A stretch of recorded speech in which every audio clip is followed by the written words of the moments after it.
Good morning. Here's today's update on everything. Going to begin with corn. So this is a daily continuation. By far the biggest position that I have in a variety of guises. The report written a few days ago sort of highlights everything about the setup. And finally yesterday we broke out of this sideways pattern and made a new closing high. We're a little bit up overnight. The catalyst is the weather forecast, so it's pretty hot for the next 4 or 5 days, especially at the weekend in some of the states that are already a little bit dry. Temperatures approaching 100 degrees. Anything over 100 degrees causes serious damage, but it's not quite going to get that hot. Further on in the forecast, 5 to 10 days, then it cools down a bit and there is some rain in there. So what I'm looking for is just monitoring that each day, just to see whether that the heat sort of gets extended by a day. At the moment it really ends next Monday. So corn has broken up. Got to get over that 384.5 point basis July. That's the real critical catalyst that will get some of the other people short covering. Soybeans, which we also spoke about yesterday, didn't manage to close above 928.5. It's slightly above that. That's actually where it is now, currently. So that's also getting a little bit of benefit. It's a bit early in the season for beans, and so that's why it's not getting the same push as corn is getting. I'm just going to return to corn and just going to the market fixates itself.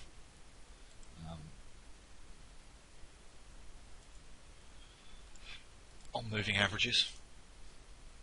So this is what the funds sort of reference, and I'm just going to modify this. And we've got the 50, 100 and 200 simple average, and as you can see, all of them are currently below price. So this can be a catalyst for funds to say, well, actually the trend's not down, the trend is up. And they're a fair bit below as well, so the market is focusing on that. The other thing that I do moving forward, because the funds have an almost record short position, is I look at volume and open interest. So I'm just going to call that up. Volume has been picking up the last week or so. Open interest is also going up. So if we rally and open interest is falling, that would tell me that it's short covering. If we're rallying and open interest is going up, it suggests to me that there's new longs coming into the market and possibly even new shorts as well. So there's the other market that's really of interest in terms of signals yesterday.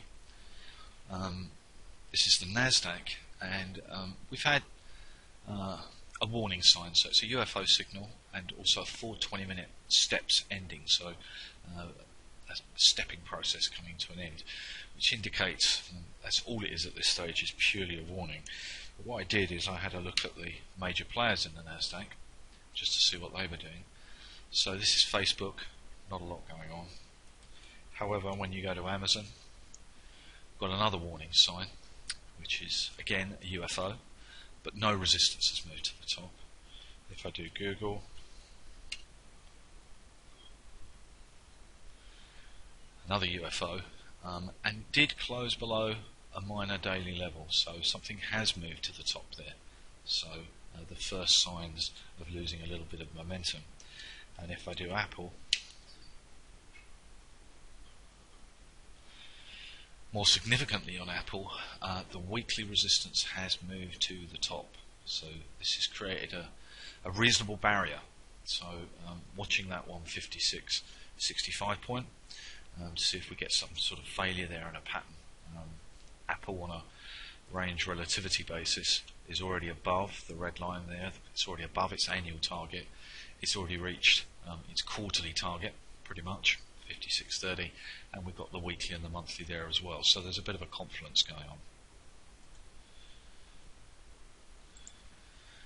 Another commodity that's come into focus is natural gas. We've had a minor buy signal, so that's a time continuation buy, but not at support. It's really got to get over this 32.18 point, which is still a fair way away, but some positivity there. If we do crude, not much happening there. Gold coming up to this very important 1300 level, and silver